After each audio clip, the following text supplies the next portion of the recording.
Järgmisena tuleb rääkima Andres Kauts Tartu Elektriteatrist ja räägib ühest projektist, millele ma arvan, et ka paljud äkki siin saalis viibijad said kaasa elada tõelise sellise, ütleme, nagu selline sportlik hasart tekkis seal lõpus ikka. Nii et saad nüüd vähemalt rääkida sellest. Tere, mina olen siis Andres Elektriteatrist. Elektriteater on üks arthouse kino Tartus, nagu te tõenäoliselt teate. Ja see projekt oli tõesti eriti lõputundidel üks pinevamaid meie senises kinotegemuses üldse, mida teha. Ja nagu Tuulike mainis, siis Välikino hooandja oli tegelikult meie jaoks teine hooandja, et me päris alguses, kui me alustasime siin samas majas kinonäitamist, siis me kogusime raha, et panna tööle üks filmilindi projektor ja kogusime 1500 €, mis tookord oli tohutu suur summa. Ja võttis ka kogu meie meeskonnalt üle 6 aega see pingutust ning me ise panime ligi 1/3 sellest summast lõpuks. Aga see oli väga hea kogemus. Et ma kõigile tegelikult soovitaks esimese asjana, et ärge kartke alustada julgelt, väikselt. Et kui te tunnete, et te mingi hetk tahate teha suure hooandja kampaania, see või mõnd teist vormi ühisrahastus, siis alati võib seda proovida kuskilt väikselt alustada. Nii et kui me hakkasime tegema Välikino kampaaniat, siis meil oli mõningane kogemus olemas. Ja me otsustasime siis, katsun teile siis rääkida, et mis me võtsime omad õppetunnid. Esiteks me võtsime selle, et nii nagu ka palju kirjutatakse, siis üldiselt see kampaania pikkus summat väga palju ei määra väikeste kampaaniate puhul. Ehk siis, kui sa teed 60 päeva kampaaniat, siis sa lihtsalt teed 60 päeva kampaaniat, aga saad sama palju raha, kui sa saaksid näiteks 25-ga. Nii et meie sihtisime enda kampaania 40 päeva peale, sellepärast, et siis jääb sinna sisse 2 palgapäeva. Ja ka sättisime selle järgi, kuidas meie enda töögraafik lubab just seal lõpuperioodil hästi palju pühenduda kampaaniale. Plaanisime alguses, samamoodi nagu Tuulike ütles, kohe algusse mõned meedialood, sest alguses on alati meediahuvi suur, aga neid tasub ka nagu ette valmistada, eks ju, need, kes on meediaga töötanud. Et tihti need ise ei tule või kui sa natukene plaanid ja ette räägid ja korraldad või materjali ennast ette valmistad, siis need lood tulevad palju paremad. Ehk siis, et kohe alguses saada kampaania hästi käima. Tegime seda sama, et tegime oma kampaania justkui nagu valmis ja testisime inimeste peal. Et meie tegelikult tegime hooandja lehest väikse koopia, mis on väga lihtne teha, sa võtad sealt brauserist save as ja siis sa saad seal teksti muuta. Et me tegime selle lehe valmis ja siis me võtsime mõned kinokülastajad, küsisime, et näed, meil on plaanis teha selline kampaania, kas sulle tundub, et see tekst on huvitav, kas need auhinnad on huvitavad, kas need summad on nagu enam-vähem mõistlikud.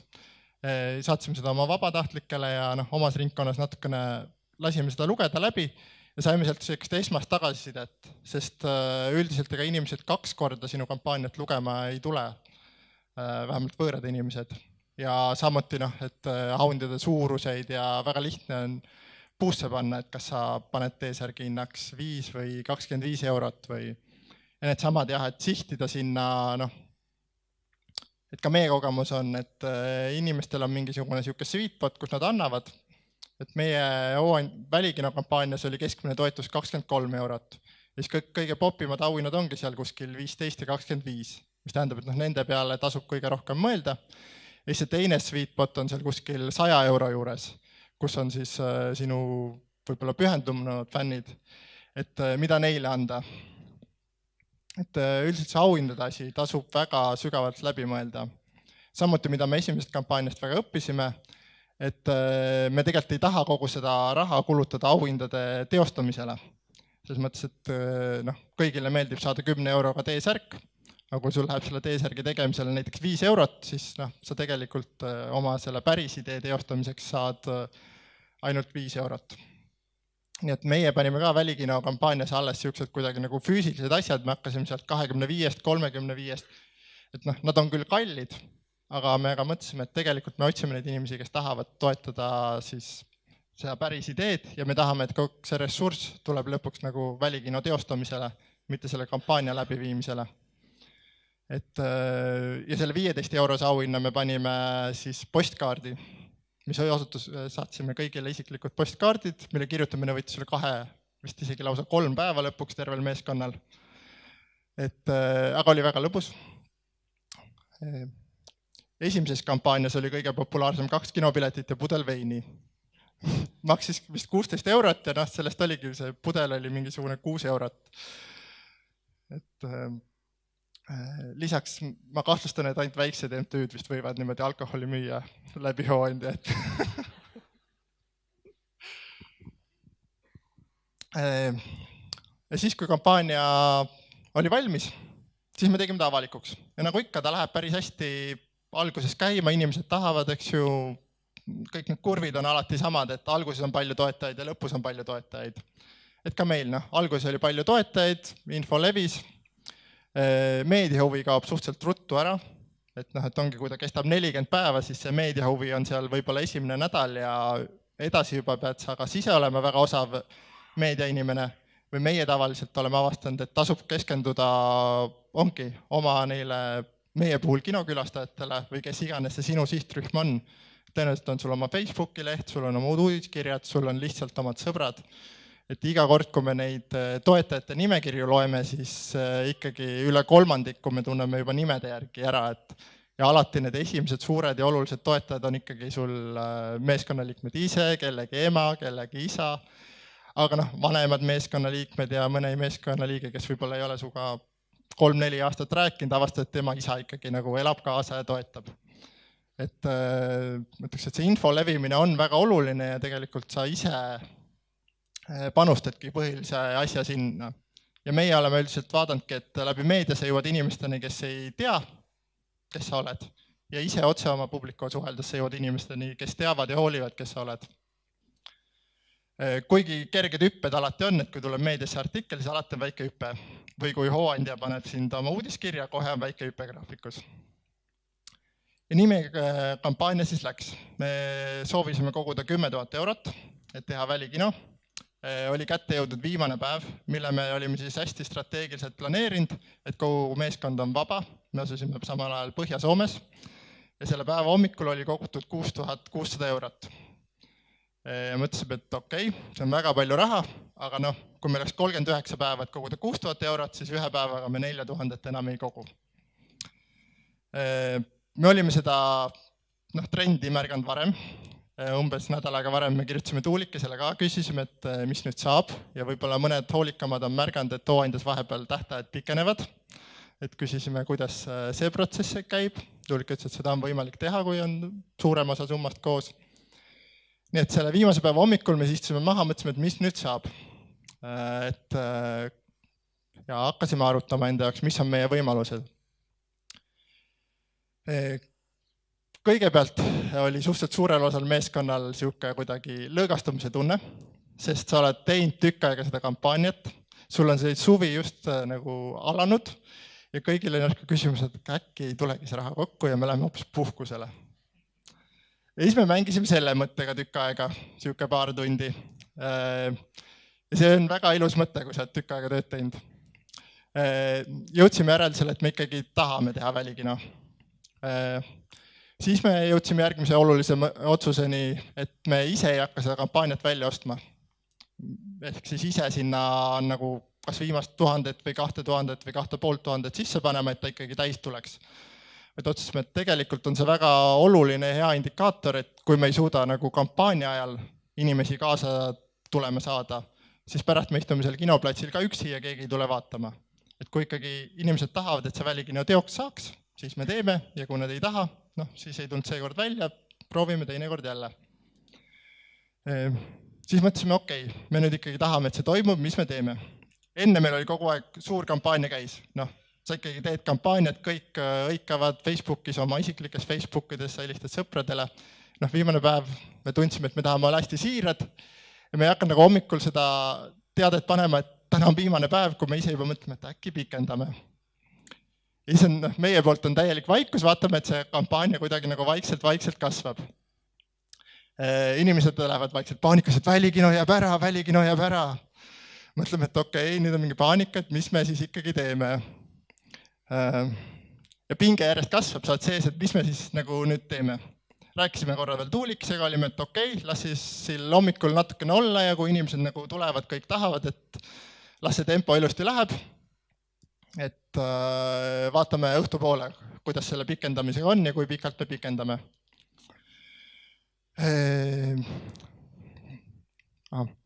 Meie otsustasime selle peale, et me tõesti ei oska nagu mitte midagi enam teha, et me ei taha nagu selliseid ebasiiraid signaale välja anda, et kui me teame, et me varsti hakkame pikendama, siis me ei tee seda viimase päeva kampaaniat ja lõpus ütle, et aga tegelikult ei olnud viimane päev.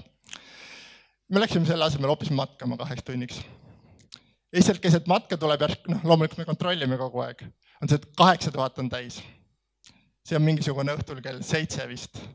Ma olen siuke, et okei, nüüd on 8000 täis, aga selle peale läks nagu päevas mingisugune 20 tundi, et järgmise 4 tunniga, see ei juhtu ära. Lähme koju tagasi, räägime Tuulikesega, nüüd on juba Tuulik, et ärme praegu, et praegu on nagu hea aeg, et see võib veel teil täis tulla. Ma olen siuke, et okei. Vaatasin just meilist järgi, et 8:30 ma saatsin talle meili, ütlesin, kuule, et see on imeline päev olnud, aga see ei tule täis, et pikendame ära. Tulkis, ma olen nagunii üleval, et vaatame äkki tunni aja pärast. Umbes kell 11 läks hooandja lehekülg maha. Me oleme selle üle väga uhked, sest meie andmetel on seda ainult 2 korda juhtunud. Raha muidugi ei ole veel koos, umbes mingi 9000 on. Aga inimestele väga meeldib võidelda ja võita. Nii et see tegi kogu selle Facebooki kampaania veel hullumeelsemaks. Meie endiselt oleme suhteliselt vait. Me ikka nagu vahepeal postitasime, et jess, aitäh. Iga 1000 juures me alati nagu tänasime, elasime kaasa, aga me kuidagi ei osanud seda agiteerida, sest see käis üle meie pea ja nagu nii see kogu meie Facebooki feed oli ainult nagu välikino kampaaniat täis. Aga siis on hooandja maas ja meie ei oska midagi teha. Tuulik ei oska midagi teha. Ilmselgelt oli teada, et kui see raha kokku ei tule, ega siis nagu me ju pikendame ja hooandjaga pikendab ja inimesed on pahased, kuidas saab minna ja grupeeruvad. Ärge refreshige, siis äkki keegi saab anda, et kes ei taha anda raha, et ärge käige kontrollimas. Ja siis see läheb. Ja ikkagi niimoodi ta käis kogu aeg maas, oli tagasi, maast tuli tagasi. Ja mõni minut enne 12 sai kokku 10 100 eurot.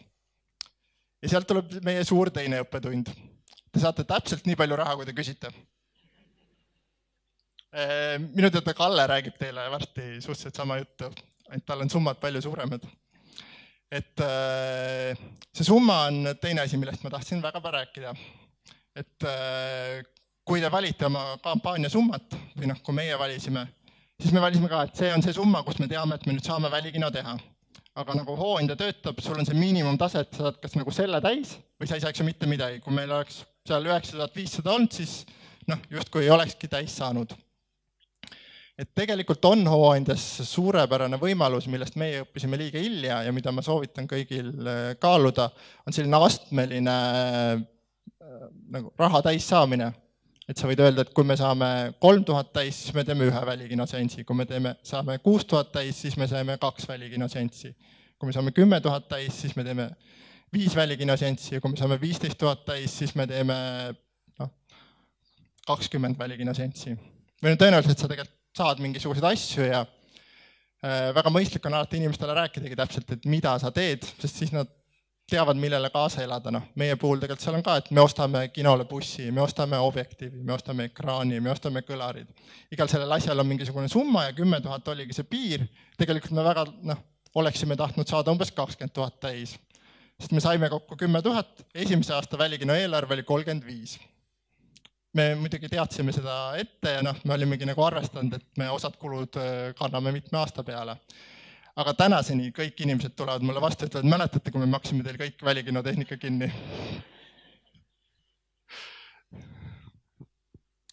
Et väga valige seda, kuidas te kommunikeerite, et mida te selle rahaga teete ja mille jaoks see raha vaja on ja miks just need summad ja nagu mida erinevad summad sinu jaoks tähendavad. Et seda ma kindlasti soovitaksin kõigile. Ja ma arvan, et minu aeg on vist täis. Et aitäh!